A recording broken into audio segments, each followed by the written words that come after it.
Welcome to the Indirect podcast, where we explore the ins and outs of CBAM. Join us as we dive into the latest strategies and insights to help your business stay ahead. Let's get started. Let's get started.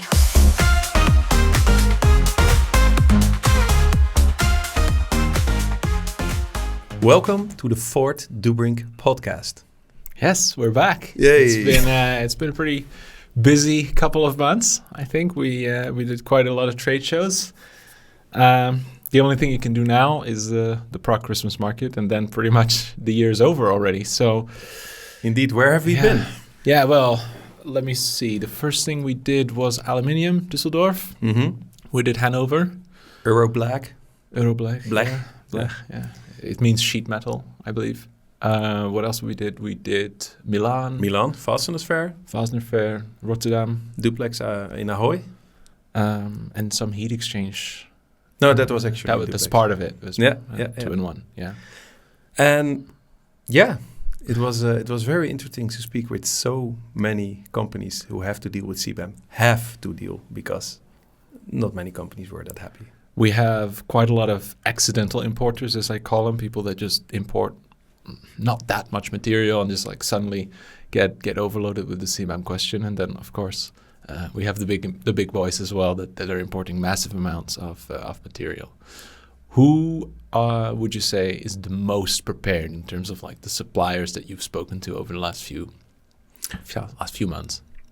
I think the most prepared are the big companies, the multinationals. However, also they are not 100% ready yet. I think most of the Turkish factories are well prepared.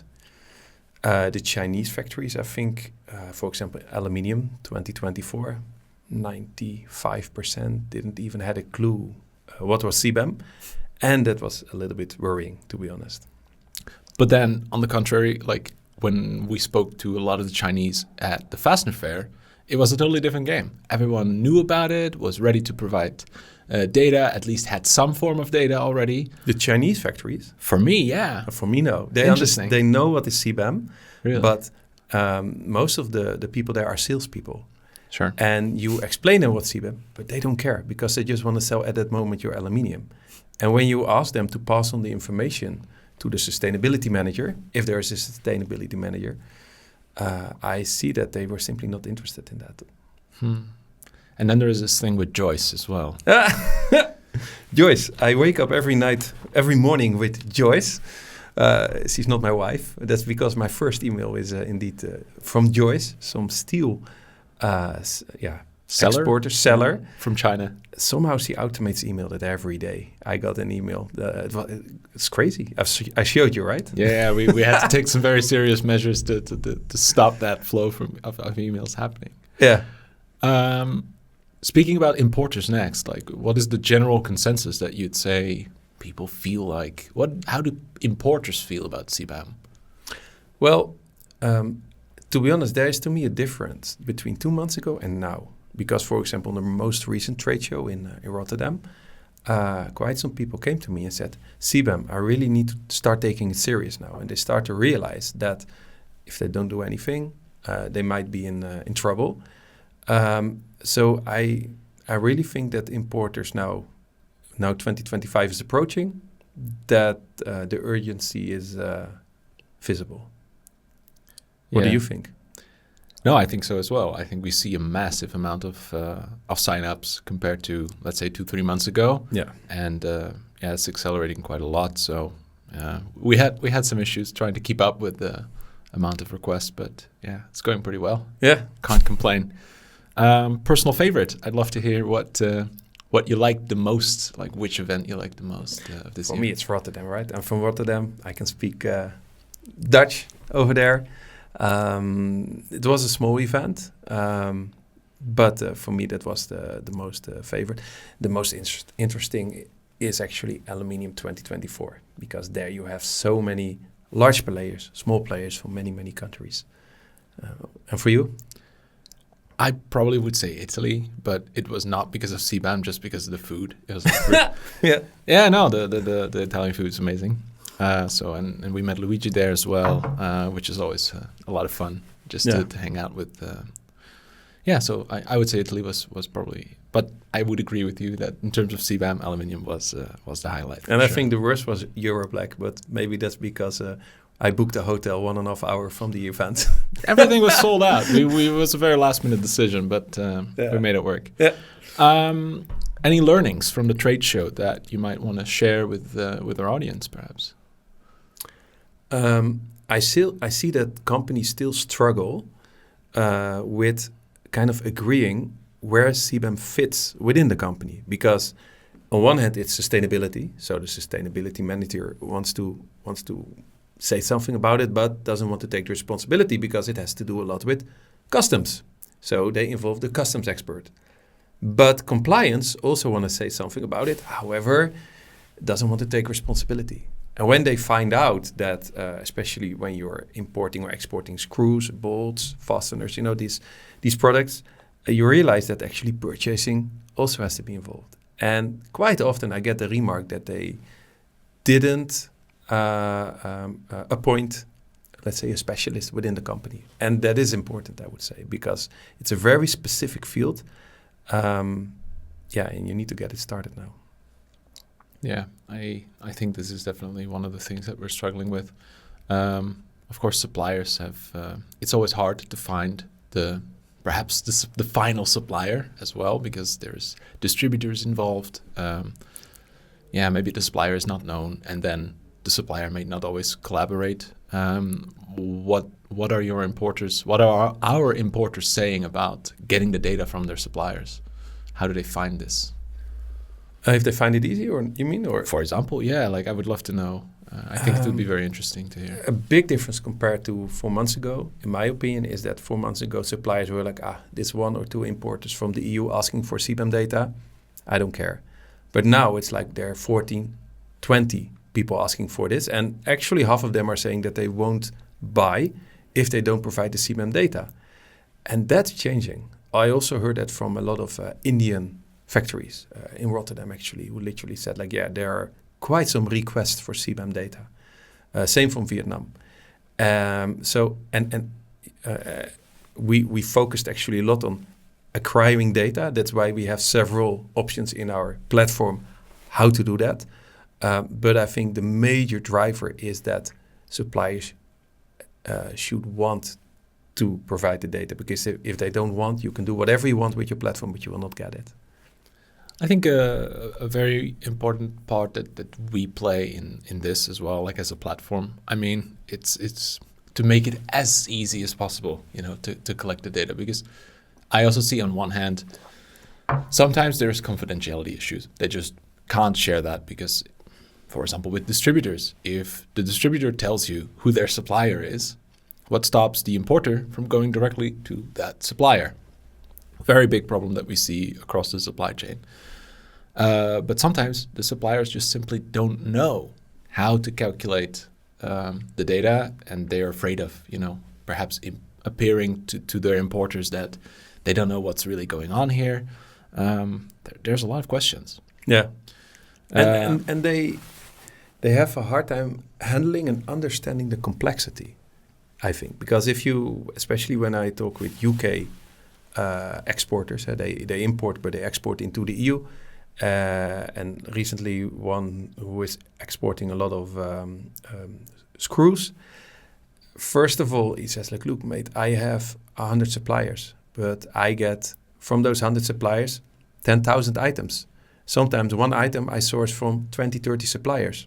So if I import that and I still need to export that to the European Union, should I then in my warehouse order them on emission, or can I mix them? And if I export them, I don't want to show my product codes, because when my importer sees my product codes, they can figure out from who I'm buying those screws.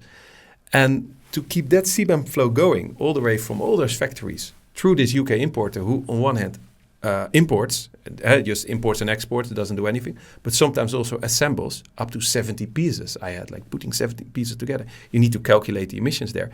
And then they also sometimes produce to bring that all together in one catalog, which our software does, and then eventually forward it to importers, who sometimes are doing inward processing and then send it back again.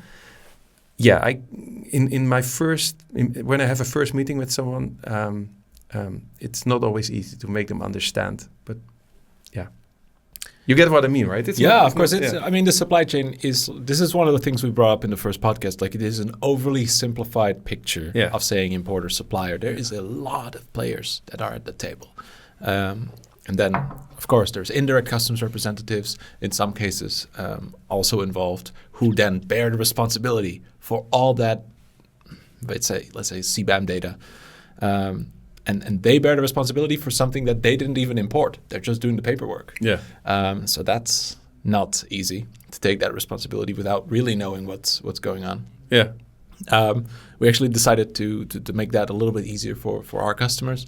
We added factory assistance, which basically allows third-party consultants, third-country consultants, so consultants that are operating out of India, out of China, out of Vietnam, that know the local language, which is very important to really get your point across, and look into those factories and help them calculate these emissions. Are you a processor? Are you a primary materials producer? These kind of things really help the local factories, I think. And of course, the original way of entering all this data in the system, it was basically by building your whole production process in our platform. The problem is, sometimes you already have the data. If you're working with a consulting partner, they may do all the calculations for you.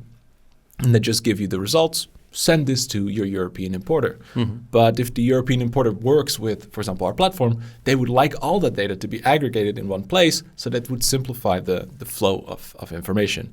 So we're actually introduced a new feature, which is basically third-party data that you can add to the platform, or the supplier can add to the platform, to basically still allow you to bring all of the data together, whether it's calculated through our platform or whether it's calculated outside of the platform, and share it with importers via data requests. Yeah.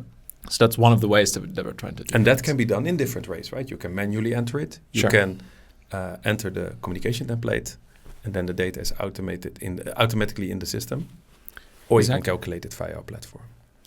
Exactly. And then depending on what you fill out, there will be different badges, platform verified, third-party data, and of course, down the road, audited data is going to come around that corner as well, because, and this is maybe a nice bridge into some of the new things in the landscape of CBAM. CBAM legislation has finally updated. We finally have some information on the verification aspect. Yeah, this is also going to be part of our platform, of course.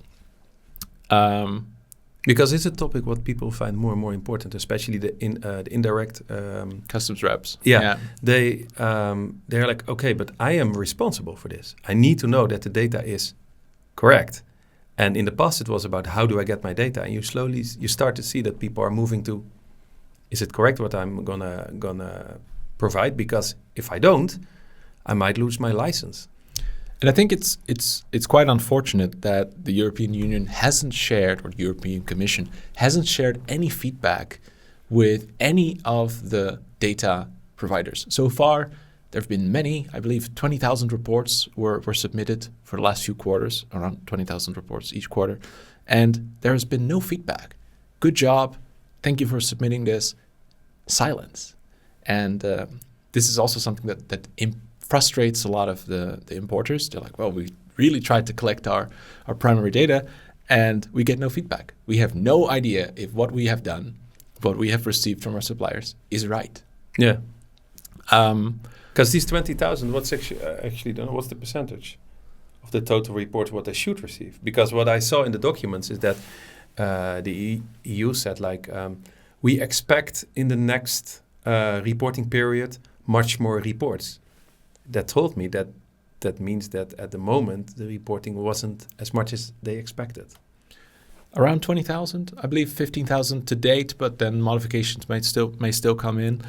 The previous period was around 19, so let's say 20,000. Mm-hmm. And this quarter, it was a 50-50 breakdown between actual data and defaults. Yeah. So some data is coming in. It's a big jump from last quarter. True. It's also the first time where it's really necessary to do this. Yeah. But even though it's mandatory, we still see around 50% of the data being default values. So that's quite interesting. But things are moving. For sure. I mean, and last time we yeah. spoke about, I think it was the podcast with Luigi, we quickly touched upon the auditing aspect that the legislation, the draft legislation was supposed to be published perhaps early August or something like this. And nothing came from that. It took quite a while, but we finally have some information about the accredited verifiers. And well, it's not pretty. I mean, it's a lot of work. And it's also, dare I say, it's a very ballsy move on part of the European Union, what they're asking. Yeah, it shows that the European Union is really serious. Of course, they announced it in the initial journal, but now the word is out. Mm-hmm. And it looks like, first of all, it's going to mirror the way verification works for the European ETS. But what's probably the most interesting for me is that there's going to be national accreditation bodies, so basically certified government agencies within the member states. And these member states are going to verify, or let's say accredit, verifiers in the third country. Mm-hmm. So you have a Chinese consultant that is about to verify the local factories. They have to go to any of the member states, get the verification done, and then they are somehow authorized to go into the factory. This is not what is written in the legislation explicitly, but the reason I say this is because, and I have to look at what I specifically wrote down here, verification of the installation may include things like chimney inspections and inspecting fuel invoices. I can't imagine that the German accreditation body is going to send German verifiers to do this kind of inspection in China, in backland India, where the factories are. Climbing up a chimney to check if... I mean, that's a very unlikely scenario. Yeah. So the only logical explanation that I would have is that it's going to be a local consultant, a local auditor. They will have to get accredited by the European bodies, and then they can go back, say, yep, I'm verified. Let me do this for you. Let me climb in your chimney and see what's going on there. They need ISO standards, 17011 and 14065. These are basically the same for EU verifiers of the ETS. But yeah, it's really happening. Finally, we know a little bit more about it. Of course, it's still early. But at the same time, it's also part of the communication template already. So if you look at the communication template, the front page, there's What's the tab again? It's the first one, the installation data, the A, I believe, inst data or something like this. And here you write down the company that verified it, the person within that company, and then the authorized body, which will be one of the recognized national members, member states. But business is really going to change because, to me, the fact that the EU is going to go in other countries, in other factories, they want to inspect. And if a country doesn't want that, or if a factory doesn't want it, the only thing what you can say is like, well, then you can't sell to us. And it's almost like a mentality change that the world of trade is changing, that you can still export to the European Union, but you need to stick to our new rules. And that's something what a lot of people have this kind of free trade in their mind, and it's still free, but you need to stick to these new rules. And I can imagine that for some people in the world, that is they really have to get used to that. And some people know about you. You previously run an import-export business, and like how impactful would that have been for you? Like suddenly you have to play by very strict rules. I can't imagine. And the only way how you can execute this is by being very strict, because if you are not strict as EU and you're going to postpone some deadlines, then, and that's what you already see around you, right? A lot of associations, they are lobbying against CBAM. Fastener, German Fastener Association. Very actively against. And you can, they kind of trust that CBAM will not work out. But I find that in a way dangerous because the ship is clearly moving into, hey, we're going to check your factories. Eventually you have to comply to what we want. If not, you can trade around the world wherever you want, but not into the European Union because we want to have clean, low carbon products. And then the message is often like, we're going to lobby it away. That's dangerous. You need to prepare in a way. So if it would be my company, if I would still have the previous company, I would make sure that I would prepare. But I would also look into the future, like, okay, how is the world going to look like in 10 years? What are the factories going to do? Are they going to allow it or not? I would sit literally with my factory and ask, like, okay, what's your stance on this?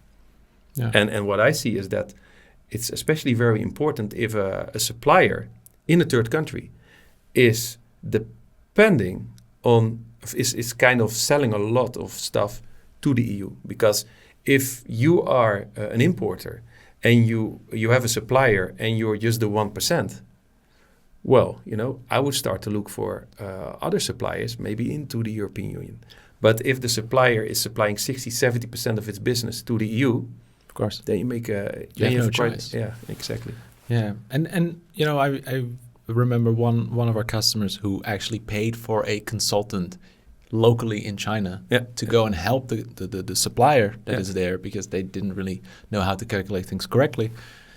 They're really worried. Some companies are really starting to be like, okay, this is actually one of the accidental importers, as I call them, those that are not really big bulk importers of thousands of tons of steel, but very much subject to it. But they also didn't care anyway. They were like, they didn't mind. They were like, okay, if you explain me how it works, how does the platform work, what do I need to do, how do I calculate it? Yeah.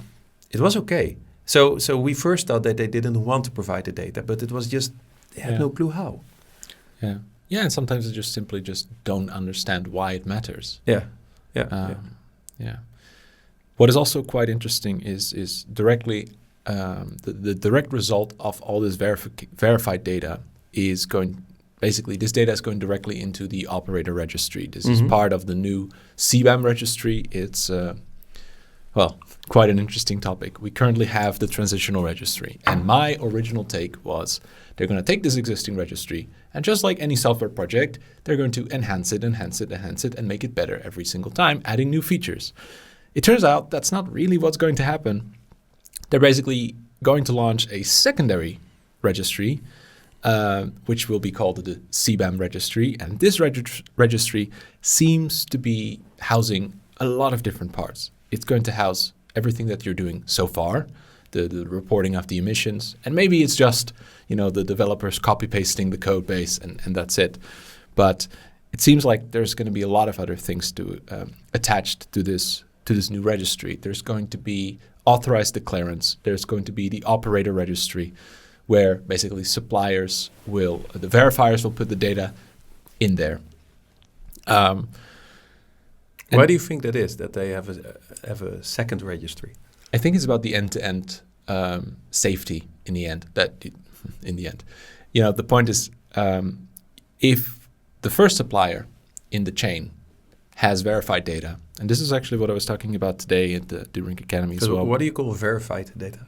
Well, let's say that an auditor, someone who looks at the invoices, who has inspected the chimney and really has checked that the emissions reported are actually what is in, let's say, not the Excel necessarily sheet that verified, not what the EU wants, that we're going to verify the factories, but you just mean for now someone who checks the data. Yeah, let's say that. But let's say that they do it according to the standards that are outlined.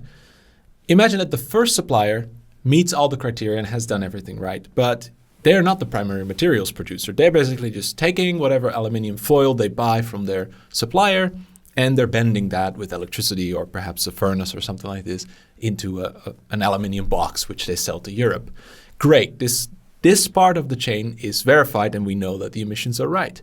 But now we must move down the chain down the supply chain. Down the chimney. Yeah, or technically up the supply chain, if you want to be correct, upstream, to go to the primary materials producer. Or maybe it's not even the primary materials producer yet, but it is another guy who has actually turned that material into, he galvanized it or he painted it, or whatever kind of processing might take place.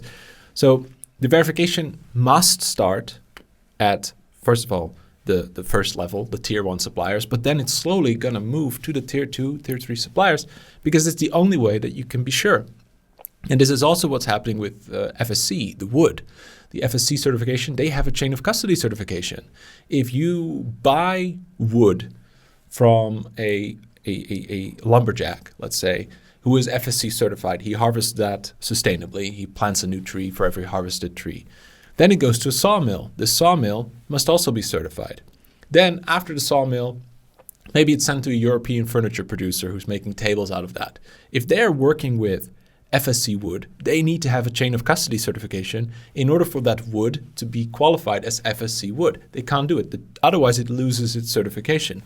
Here, it's almost like the opposite happens, where it starts with the importer, they collect all their data, and we're moving down the supply chain or up the supply chain. First, we'll see that the first level, the tier 1 suppliers, will be verified. But sooner or later, those input materials will also need some sort of chain of custody certification, as this is the only way that you can be sure that you've actually calculated or accounted for everything. And there are no holes in the data or no gaps in the data. Yeah. So yeah, this is the thing about the verification. I'm quite curious, but probably what was a real shocker for me is the fact that they're going to have 2 portals or 2 registries for now, and have them run in parallel. This is very strange. But can't it be that simple? Because in every country they're struggling with the portal, right? Can't it be that the reason why they start over again is because they're not satisfied with the first one? That is just not built well enough, and that let's start from scratch. We're going to build a second one. It's possible, but keep in mind, they're also adding a lot of different features to this. Yeah, so the new portal, it will have access for the European Commission, I guess, for reporting or dashboarding or something like this, but also the NCAs, the National Competent Authorities, will have access to this registry as well, where they can probably use that for compliance checks and whatnot.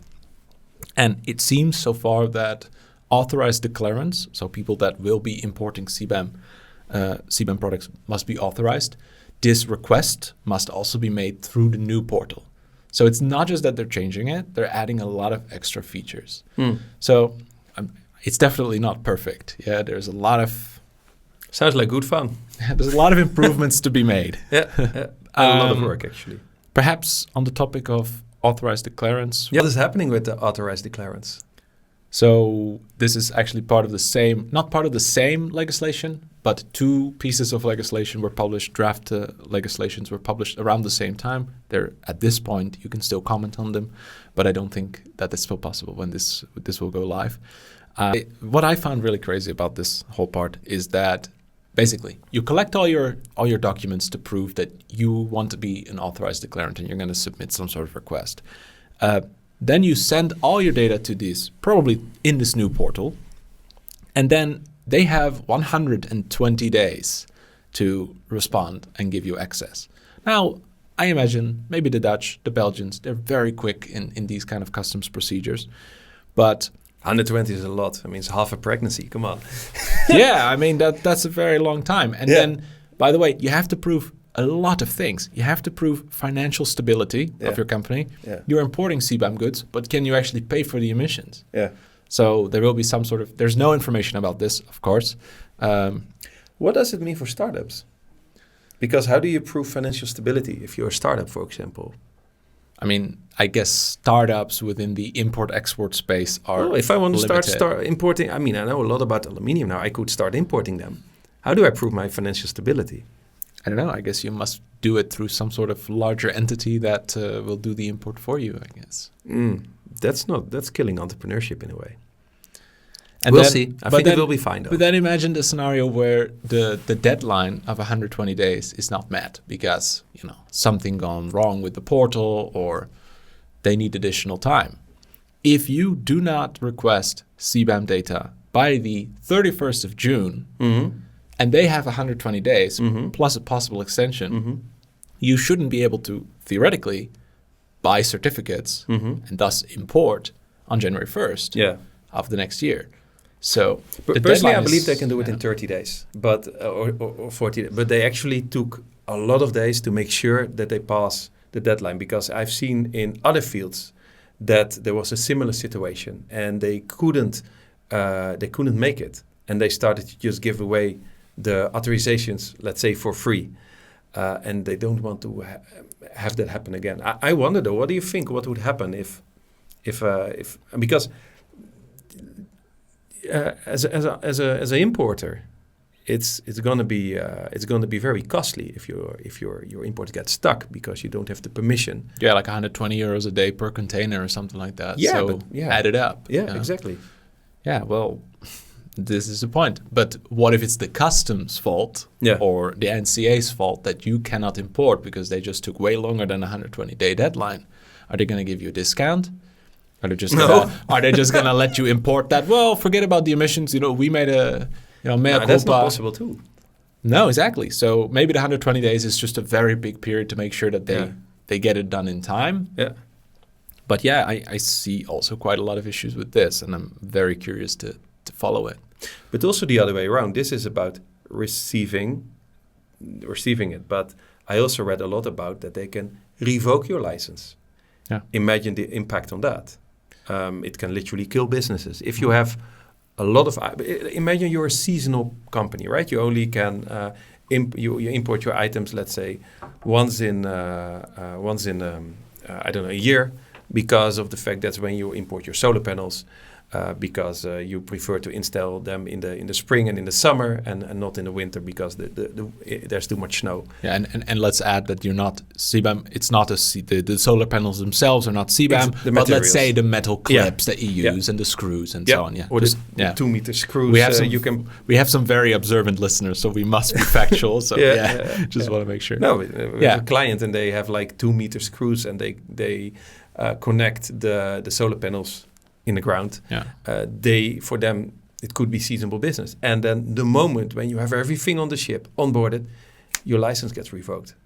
Whew, then you're done, because I know how those companies work. They finance their imports. They are literally going at 100,000 euros in minus. They import it, they sell it, and then they make profit, and next year they try to double. I mean, it's the same with the shipping business. Like you buy a container ship at a loss, and then after its first maiden voyage, you make back the money. So, it's interesting. So this is maybe the most important takeaway here. It's the deadline for requesting to become an authorized declarant. Let's say 120 days, so is viable, and they will do it within that time frame. It means 31st of June. Get your ducks in a row and make sure to request that CBAM status, that authorized declarant status, so that basically you can keep importing from January 1st, 2026. Yeah. And if you're watching this podcast and if you have questions about it, feel free to send us an email to Dubrink. We are more than willing to help you because, it's our daily business, let's say. Yeah. So recently there was a survey about a scope expansion.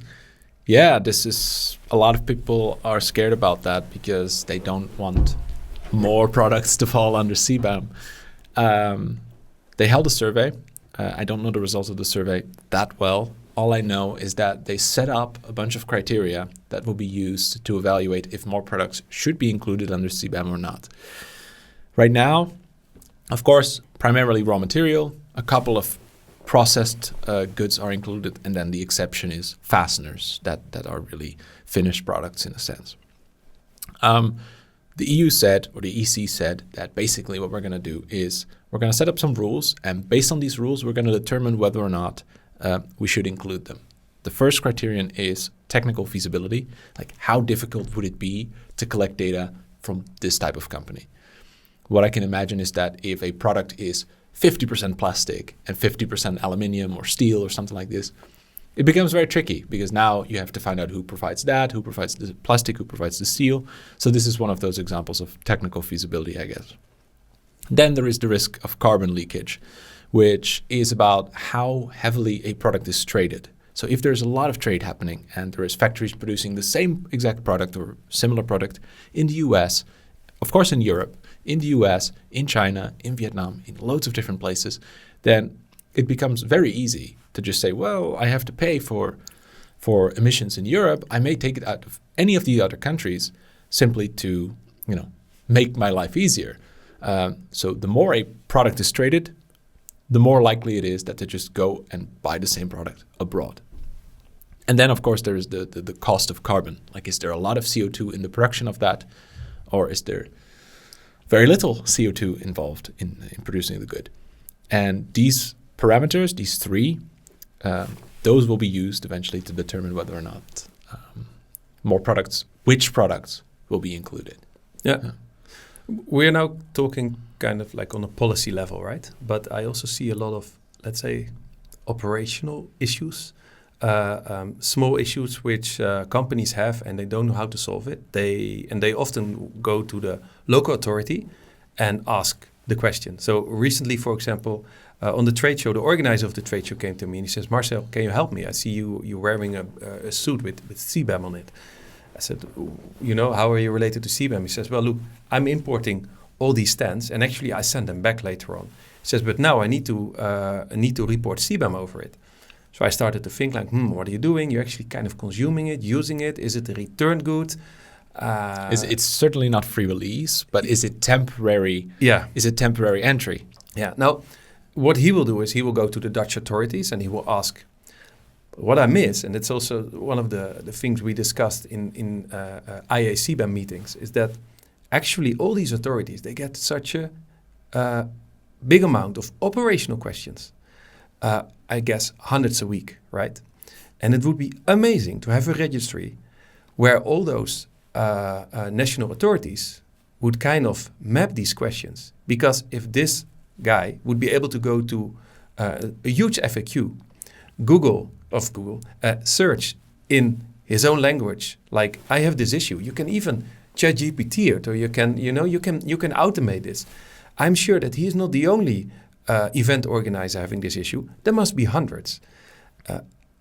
I would love to contribute to that because I really think there you can take a lot of pain away.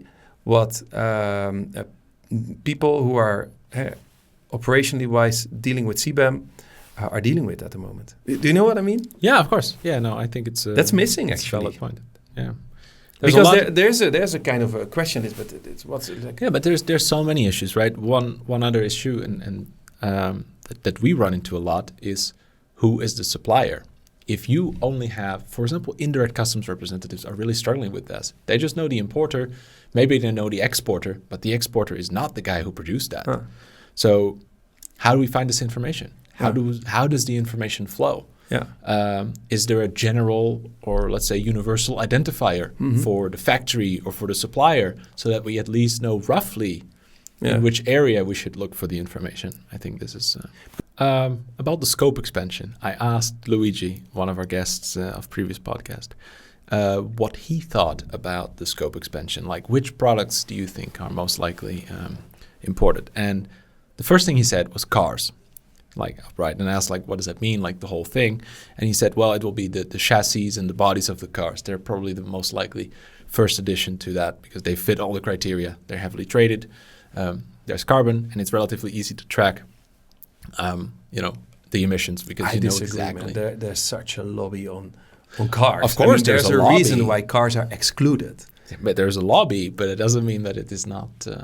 I wonder what that does to the car industry. And then there's two more that he told Sorry, me. Luigi. I didn't know. No, that's fine. There's white goods, which basically, the large household appliances, your fridge, your microwave. There's sheet metal around those boxes. If they're produced in Europe or assembled in Europe, that sheet metal right now should not fall under CBAM because it's like a product destined to be, let's say, an appliance, not raw material. And then yellow goods, which means something like excavators and bulldozers or cranes. If it's the whole thing, the whole vehicle, that's not CBAM. But those, big steel, yellow painted frames that you see on cranes, those are technically CBAM items. They're just not, denoted as such. So I think this He thinks that those are the most likely candidates to be added to a scope expansion. Perhaps one thing that I would like to add to the whole ETS topic is that now, in the same expert group meeting that just went down, it seems that if the precursors are produced in Europe, so this is a very common scenario, and for me this was new, like to really see the flow of goods. You may have a company that's based in Germany who's importing some material from China, and they're processing the material, and then they send it to another country. Let's say they send it to France. They process it further, and then they send it back to China for yet more processing, and then it comes back to Europe. This is not under inward processing. This is just free release, and the countries are changed, but this is actually a real use case right now that we have with one of our customers.